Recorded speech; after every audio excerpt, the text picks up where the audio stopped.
Hi, welcome back to the Gemara in Bava Kama Daf Chad Amud Bet. We're going to pick up from a little bit before we ended off in class and see a series of three different cases about collecting land from buyers and sellers of land. Pshita. It's obvious that Machar lokeach benonit v'ziburit v'shierit tzitz lefanav letu kulhu v'ligbu mi'itzit tehach or nahi. So it's obvious that if someone sells medium and bad quality land and keeps the best quality land, that everyone can come, letu kulhu, let them all come, and collect from the best land, which the seller still has, because that's the last land that that person bought. In other words, we're dealing with a case where there was an original person who had land and also had debts, and they sold to person B, and person B now sells some of that land. They sell the medium and low quality land, but they keep the best. So then everyone can obviously come and collect from the best from B, because that's the last land that this buyer acquired. So it's the last one, and so that's the one that they're allowed to collect from. And this buyer can't say, well, I don't want to take advantage of that takana that says that you can only collect from the last land, because he doesn't have any other land to give them. Ubenonit v'ziburi leitnehu gabe. So that's what the Gemara now explains. He doesn't have any benonit and ziburit because he sold that off. Because if he did, then he could say to them, Gabu mi benonit v'ziburit. Because it's not good for me. I don't want to take advantage of the takana of the rabbis. In other words, he could say that if he still had benonit and ziburit, then he would say, well, I don't want you to collect from the last land that I bought. I want you to collect from this lower quality land. But since he sold off all the other land, he has no choice but to let them collect from the best land, and that is all obvious.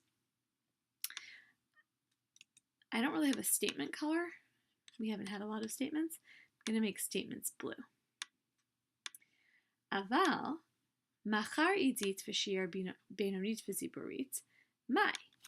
But what should happen if this buyer, person number 2, now sells the land, but he just sells the best, and he keeps the benonit and ziburit? Then what's the halacha if the creditor of person number 1 comes and says, I want to collect from you? Savar Abaye l'meimar. So Abaye thinks maybe you should say, Atu kulhu gabu mi'idzit. Everyone can come and collect from the best land. So he sold off the best land, so now everyone comes and collects from person number 3. That's possible because the idit is the land that they have the claim on. Amar le Rava. Rava responds, Ma machar rishon l'sheni. What is it that the first one sold to the second one? Okay, person 2 sold to person 3. Kol zchut shetavo li'ado. They actually sold all of the rights that came with it. V'kevan de'ilo atu gabe lokeach rishon, matzi agbe l'hume benonit v'ziburit. And since if the collector, right, the person who's owed the money had come to the first buyer, person number 2, they could have collected from the benonit and ziburit, right? That's what would have been allowed. They wouldn't have, the second person, the first buyer, would say, oh, I don't want you to collect from the best land. You have to collect from this medium quality land. I'm not interested in that takana of the rabbis. The afal pidzachi zavne benonit v'ziburit, and even though he sold the benonit and ziburit, akate idit bnei chorin habe, right? There's still best quality land that is bnei chorin, that is free, that you could collect from the first person, because it hasn't been sold. And you can't collect from property that is mishubad, that has some kind of other claim on it, if there's totally free property, right? Property that no one else has a claim on to collect from. Matzi Amarle, he could say to him, Lo nichali b'hai takana. He could say, nope, I'm not interested in this takana. In other words, the fact that buyer number one had the right to say, you know what, you have to collect from the best quality land. I don't want you to collect from the last land that I bought.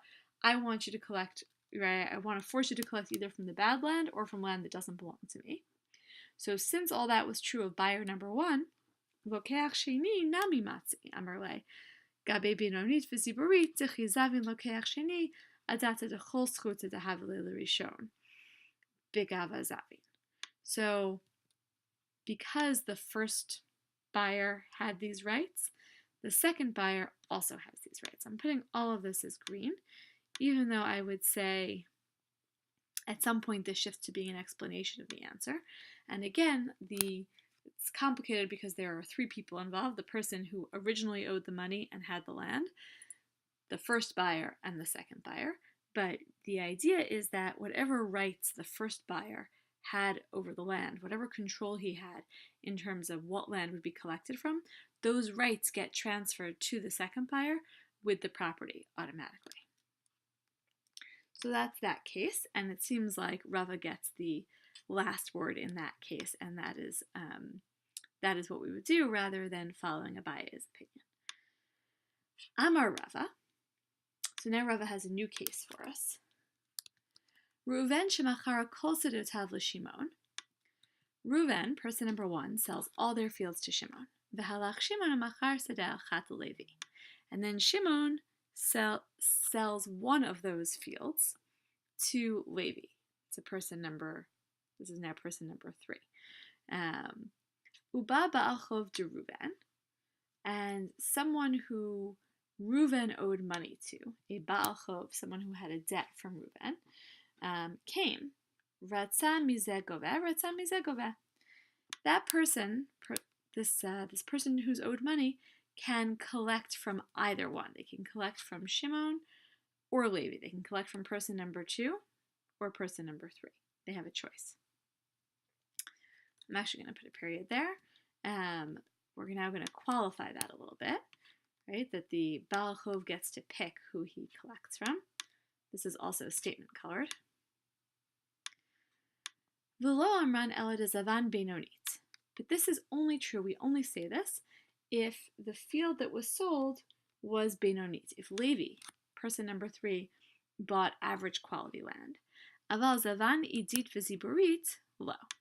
But if the land that he bought was best quality and worse quality, then we don't say that.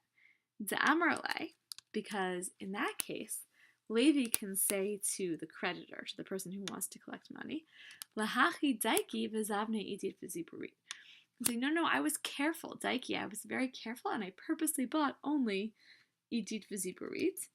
Ara de lo chazi lacha, land which is not appropriate for you, land that you can't collect from. I purposely protected myself by not buying middle quality land, because lenders usually collect from middle quality land. So that's one sort of qualifier of that rule. I think I will put this in an explanation color. I need an explanation color. I'm going to make it this light blue. Va'afilu zavan benonit nami lo amran. And even if person number three, Levi, bought middle quality land, bought benonit, we still don't say this rule above that Rabbi presented. Ela de shiar benonit de kavate. Ela de lo shiar benonit de kavate. De lo matzi amarle hinakti lecha makom legabe Shimon. We still don't say this except in a case where Levi didn't leave any middle quality land with Shimon. Right? We only say this in a case that you can go to the third buyer, in a case where, or the third person, the second buyer, in a case where person number two, which in this case is Shimon, now has no more benonit.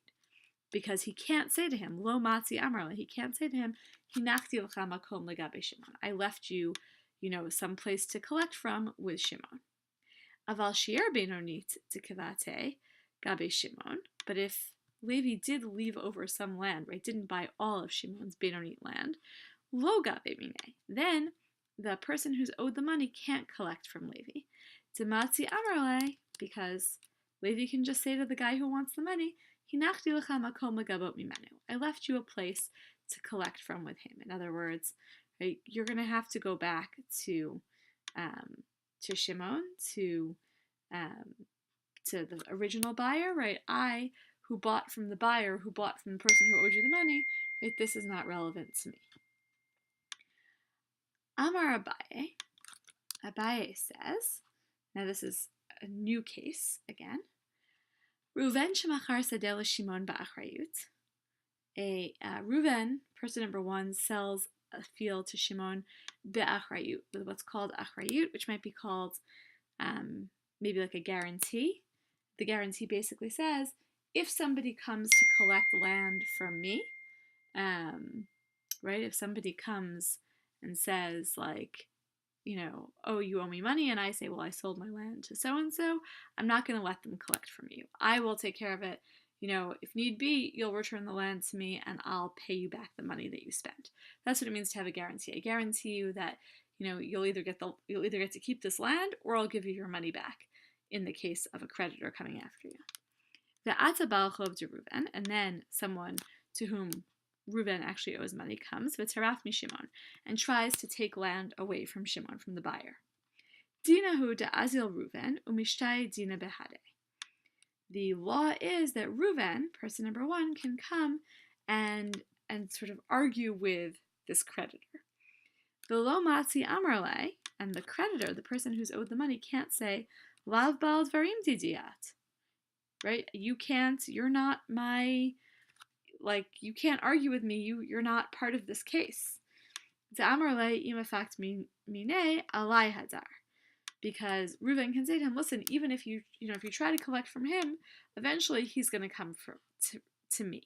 So the creditor could have tried to shut Reuven out of this case, saying, no, you're no longer involved. You sold the land. Now it has nothing to do with you. That's not going to work. Reuven is allowed to say, no, you still have the issue with me. Don't collect from Shimon. We're going to fight this out in court together. The Ika Amre, and some would say, Afil Shaloba Achrayut, that this is true even when land is sold without this Achrayut, without this guarantee. Nami, still the case. Za'amarle, because Reuven, again, the person who originally owed the money, can say, Lo nichali t'tahave Shimon taromat alai. It's not good for me I don't want Shimon to have a complaint against me. In other words, he can say, okay, yeah, it's true, right? I didn't guarantee the land, so maybe you could collect from Shimon, right? You could take him to Beit Din, you could collect from him, whatever, but that's not going to be good for me as someone who has a relationship with Shimon or sells land to people on a regular basis. He's going to have a complaint against me, right? Taromat alai. He's going to have this, case against me. He's going to give me, bad seller reviews on Amazon or whatever it is, and I don't want that. I'd rather you deal directly with me. Okay, well, stop there.